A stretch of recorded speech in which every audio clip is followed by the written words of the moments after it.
After the pickup of 5, here's 2nd and 5.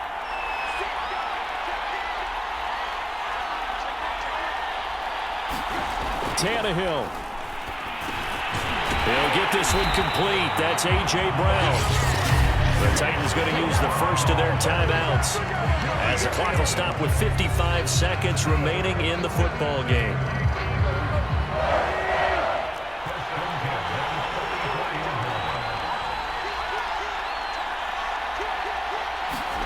Throwing Tannehill. This will be caught once again by Brown. Now Tennessee going to use the second of their timeouts as the clock shows 50 seconds to play here in quarter number 4.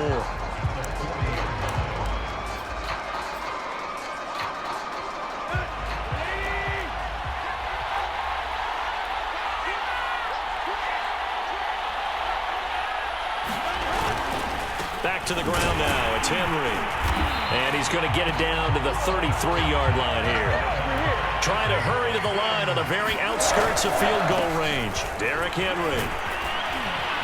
He'll be marked down at the 26 with a gain of 7. Very much in range for a tying field goal as they hurry to the line. On 2nd down now. It's Henry. And they'll bring him down at the 18-yard line. Now there's the timeout, signaled for with 2 seconds to go. And the field goal unit likely trying to send this one to overtime. Here's Bullock now for the Titan field goal. And we will get a timeout with 2 ticks left. Here's Bullock now for the Titan field goal. With 2 seconds left in regulation, this to force overtime. And the kick is good. So they avoid the shutout, but still a tough one to swallow here. They only post 3 points. This game is over. Overtime in a playoff game, awesome setup. Remember, the rules the same as they would be in the regular season. That's exactly right, Brandon. Remember, the receiving team, if they score a touchdown, game is over. But if they kick a field goal or don't score, the other team gets a chance to get the football.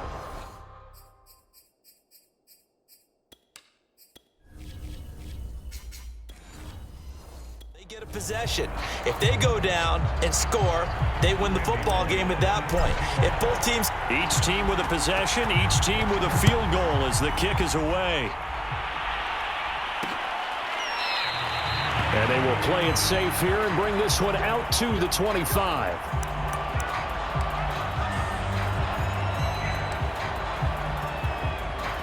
The Panthers out there and ready to begin their next drive.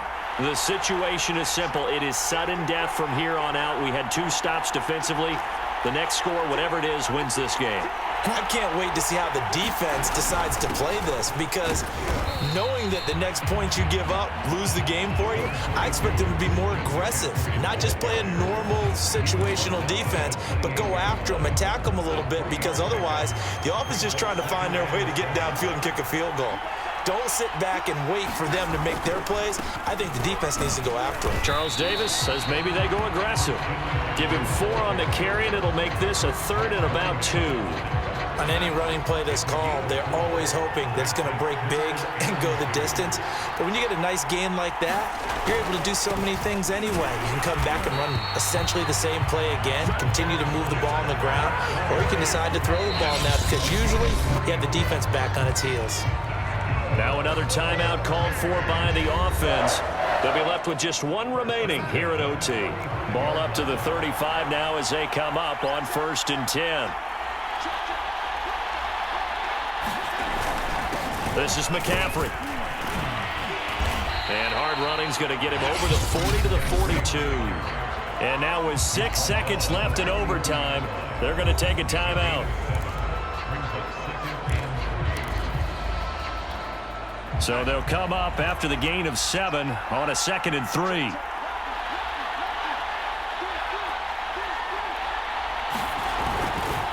On the ground, McCaffrey. And he'll get it into enemy territory just across midfield at the 49.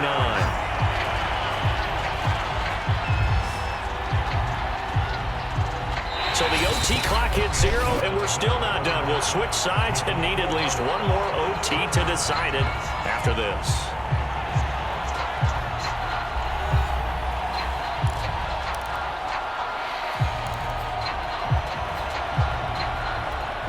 All runs on this drive so far. It's 1st and 10.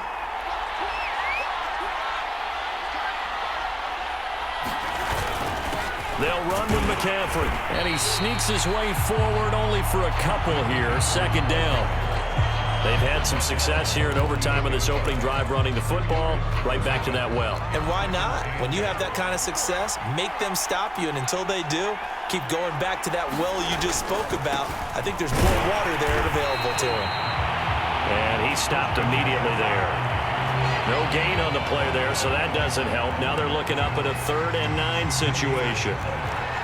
You don't see that a ton, do you? Or the cornerback coming over to the middle of the field to make a run tackle. That's someone with a ton of confidence to feel like nothing is pressuring him on his side of the field.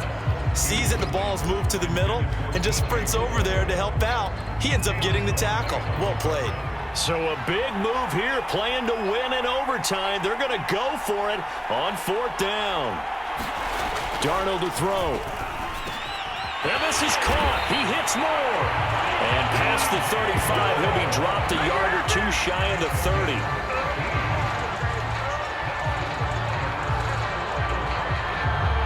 One overtime. How about 2? We need another. We're still even. We'll switch sides and have that second overtime in just a moment.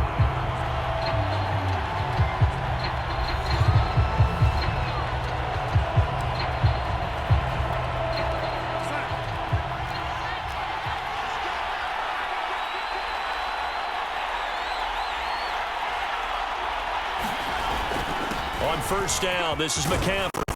And he's going to get a solid gain of 9 before being brought down. 2nd and right at a yard. And I know you, with every carry, especially in overtime, you're just saying, if you're that ball carrier, hold on to the football. Hold on to it, protect it, but not necessarily settle it, because you're trying to get to the end zone. You're trying to end the game right here. And I know the defensive guys poking, clawing, raking, trying to knock the ball free and protect their end zone. Yeah, like you alluded to, especially this part of the field.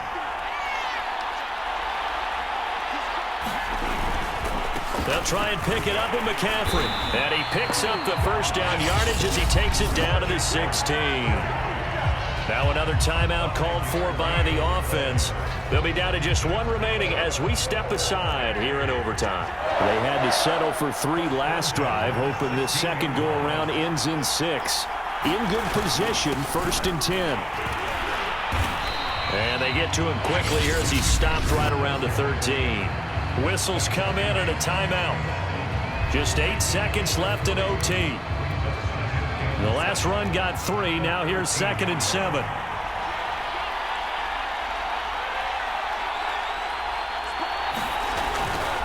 Here's McCaffrey. And he'll get about 3 just outside the 10, stopped at the 11. So the OT clock hits 0, and we're still not done. We'll switch sides and need at least one more OT to decide it after this.